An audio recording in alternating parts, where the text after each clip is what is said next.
Here are the fastest ways to mess up your workers' compensation claim, and it usually has nothing to do with your injuries. Hi, I'm David Ledyard, a workers' compensation attorney in Baltimore, and I want to walk you through some of the most common mistakes that could seriously hurt your workers' compensation claim. First, one of the biggest issues we see is medical documentation. You got hurt at work, but you either didn't communicate that to the doctor or the doctor just didn't record that on the paperwork. You need to make sure that your doctor or whoever is treating you notes that the injury is work-related and how it happened. Second, pre-existing conditions. These don't disqualify you from getting workers' compensation, but your doctor needs to explain what was pre-existing and if it was made worse by the workplace injury, how that happened. If you have a pre-existing condition and it wasn't made worse by the workplace injury because you injured a completely different body part, the doctor needs to make that distinction as well. If that distinction isn't made, insurance companies will try and blame everything on the old injury, even if it has nothing to do with how you're currently feeling.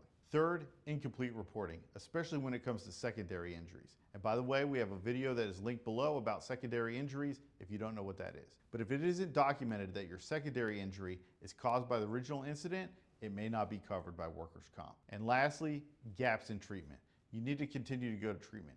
If you stop or delay your treatment, the insurance company is going to claim that you weren't seriously injured or that you're already recovered, even if it's not true.